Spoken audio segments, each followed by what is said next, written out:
കേരളത്തിന്റെ ജീവിക്കുന്ന ചരിത്ര നഗരമാണ് തൃപ്പൂണിത്തുറ. കൊച്ചിയുടെ ഉപഗ്രഹ നഗരത്തിന് രാജനഗരി എന്ന വിശേഷണവുമുണ്ട്. തൃപ്പൂണിത്തുറയുടെ തിലകക്കുറിയാണ് ഹിൽ പാലസ് മ്യൂസിയം.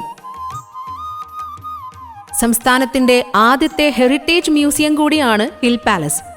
കൊച്ചി ഭരിച്ചിരുന്ന പെരുമ്പടപ്പ് സ്വരൂപക്കാരുടെ ആസ്ഥാനമായിരുന്ന തൃപ്പൂണിത്തുറയിലെ പ്രധാന വിശേഷങ്ങൾ കാണാം. ഹിൽ പാലസ് പട്ടണത്തിൽ നിന്ന് മാറി ഒരു ചെറിയ കുന്നിനു മുകളിലാണ് hill palace museum. 1865 hill palace നിർമ്മിക്കുന്നത്. 51.75 ഏക്കർ വിസ്തൃതിയുള്ള മ്യൂസിയം വളപ്പ് സഞ്ചാരികളുടെ ഇഷ്ടപ്പെട്ട നടപ്പുവഴിയാണ്. കയറി ചെല്ലുമ്പോൾ പ്രധാന കെട്ടിടം, മണിച്ചിത്രത്താഴ്, മൂന്നാം മുറ എന്നിങ്ങനെ ഏറെ ചലച്ചിത്രങ്ങൾക്ക് വേദിയായിട്ടുണ്ട് ഈ കൊട്ടാര പരിസരം. വലുതും ചെറുതുമായ 49 കെട്ടിടങ്ങൾ ഈ കൊട്ടാരത്തിനുണ്ട്. 1855 മുതൽ കൊച്ചി ഭരണാധികാരികളുടെ ഔദ്യോഗിക കൊട്ടാരമായിരുന്നു ഹിൽ പാലസ്. സംസ്ഥാന ആർക്കിയോളജിക്കൽ വിഭാഗം 1981 കൊട്ടാരം ഏറ്റെടുത്തു. 1986 കൊട്ടാരം പൊതുജനത്തിന് സന്ദർശിക്കാൻ തുറന്നുകൊടുത്തത്. പരമ്പരാഗത രീതിയിലാണ് കെട്ടിടങ്ങളുടെ നിർമ്മാണം. യൂറോപ്യൻ എഞ്ചിനീയർമാരാണ് കൊട്ടാരത്തിന്റെ വടക്കു ഭാഗങ്ങൾ നിർമ്മിച്ചത്. ചെരുപ്പൂരി വേണം കൊട്ടാരത്തിനുള്ളിൽ കയറാൻ. ആദ്യം ഉള്ളിൽ രാജകുടുംബത്തിന്റെ ചരിത്രം പ്രദർശിപ്പിച്ചിട്ടുണ്ട്. പെയിന്റിങ്ങുകൾ, പുരാതന വസ്തുക്കൾ, നാണയങ്ങൾ, ആയുധങ്ങൾ എന്നിങ്ങനെ പുരാതനമായ വസ്തുവകകൾ കാണാനേറെ. തറയോടുകളുടെ മിനുസം ആരെയും അത്ഭുതപ്പെടുത്തും. ഇറ്റലിയിൽ നിന്ന് കൊണ്ടുവന്ന ടൈലുകളാണിവ. കടഞ്ഞെടുത്ത മരയഴികളും കനത്ത വാതിലുകളും ഇപ്പോഴും കാലത്തെ അതിജീവിച്ച് നിലകൊള്ളുന്നു. കേരളത്തിലെ ആദ്യത്തെ ലിഫ്റ്റ് കൊട്ടാരത്തിലാണ്. ഇംഗ്ലണ്ടിൽ നിന്ന് ഇറക്കുമതി ചെയ്തതാണ് ഈ ലിഫ്റ്റ്. കൊട്ടാരത്തിൽ രാജാക്കന്മാരുടെ കിരീടം അതീവ സുരക്ഷയോടെ സൂക്ഷിച്ചിട്ടുണ്ട്. കൊട്ടാരം കണ്ടിറങ്ങിയാൽ പിന്നെ മാൻ പാർക്ക് കാണാൻ പോകാം. പുള്ളിമാനുകളും മ്ലാവുകളും ഇവിടെയുണ്ട്. അതിനടുത്ത് ചെറിയൊരു ചെങ്കൽ തുരങ്കത്തിലൂടെ നടക്കാം.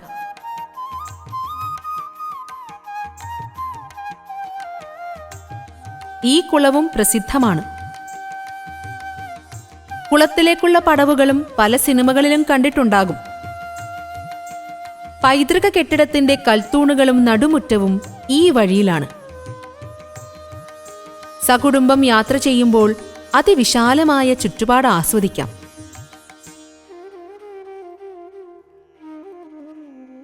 നിറയെ മരങ്ങളുണ്ട് പറമ്പുകളിൽ. അതിൽ ചിലതിൽ ഊഞ്ഞാലുകളുമുണ്ട്. നഗരത്തിരക്കുകളിൽ നിന്ന് മാറി കുറച്ചു സമയം ചെലവിടാൻ ആഗ്രഹിക്കുന്നവർക്ക് ഹിൽ പാലസ് ഒന്നാന്തരം ഇടമാണ്. ഇരുമ്പുപാലം. പൂർണ്ണ നദിയുടെ കരയിലാണ് തൃപ്പൂണിത്തുറ. നദിയുടെ കുറുകെ ഇന്ത്യയിലെ തന്നെ ആദ്യത്തെ ഇരുമ്പുപാലങ്ങളിലൊന്ന് ഇപ്പോഴും നിലകൊള്ളുന്നു. 1980 ബ്രിട്ടീഷുകാർ ഈ പാലമുണ്ടാക്കുന്നത്. ഇപ്പോൾ വലിയ വാഹനങ്ങൾ പാലത്തിലൂടെ ഓടുന്നില്ല. വെസ്റ്റ്വുഡ് ബെയ്ലി കമ്പനിയുടെ ലോഗോ ഇപ്പോഴും പാലത്തിന്റെ അറ്റത്ത് കാണാം. 134 വർഷത്തിന്റെ പഴക്കമുള്ള പാലം തകർച്ചയുടെ വക്കിലാണ്. പൂർണ്ണത്രയീശ ക്ഷേത്രം. അതിസുന്ദരമായ വാസ്തുവിദ്യയാണ് ക്ഷേത്രത്തിനുള്ളത്. 1920 തീപിടുത്തത്തെ തുടർന്ന് പുനർനിർമ്മിച്ച കോവിലാണ് ഇപ്പോഴുള്ളത്. മനോഹരമായ കൊത്തുപണികളുള്ള കവാടങ്ങൾ ഒരു കാഴ്ചയാണ്. നവംബർ ഡിസംബർ മാസങ്ങളിൽ വരുന്ന വൃശ്ചികോത്സവമാണ് പ്രധാനം. പാരമ്പര്യ കലകൾക്ക് പ്രാധാന്യം നൽകുന്ന ഉത്സവമാണിത്.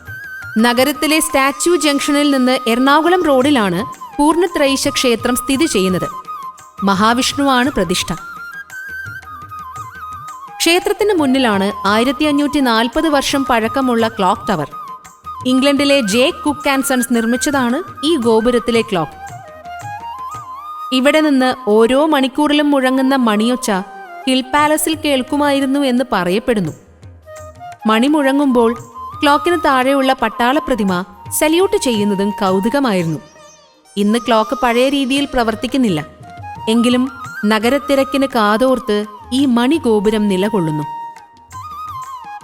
മെട്രോ സ്റ്റേഷനും അത്യാധുനിക കെട്ടിട സമുച്ചയങ്ങളും തൃപ്പൂണിത്തുറയിൽ ഇന്നുണ്ട്. എങ്കിലും പഴമയുടെ സുഗന്ധമാണ് ഈ കുഞ്ഞു പട്ടണത്തിന്. Travel notes. Hill palace museum തിങ്കളാഴ്ച തുറക്കുകയില്ല.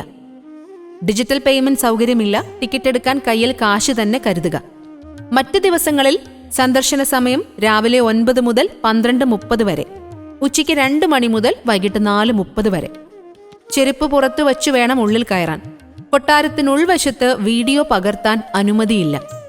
ഗതാഗതം. ബസ് വൈറ്റിലയിൽ നിന്ന് നേരിട്ട് ഹിൽ പാലസ് വഴി ചോറ്റാനിക്കരയിലേക്കുള്ള ബസ് പിടിക്കുക. മെട്രോയിലാണ് യാത്രയെങ്കിൽ തൃപ്പൂണിത്തുറ സ്റ്റേഷനിൽ ഇറങ്ങാം. അവിടെ നിന്ന് ഓട്ടോയിൽ ഹിൽ പാലസിലേക്ക് പോകാം. ദൂരം: വൈറ്റില തൃപ്പൂണിത്തുറ 5.7 കിലോമീറ്റർ, തൃപ്പൂണിത്തുറയിൽ നിന്ന് ഹിൽ പാലസിലേക്ക് 2.6 കിലോമീറ്റർ.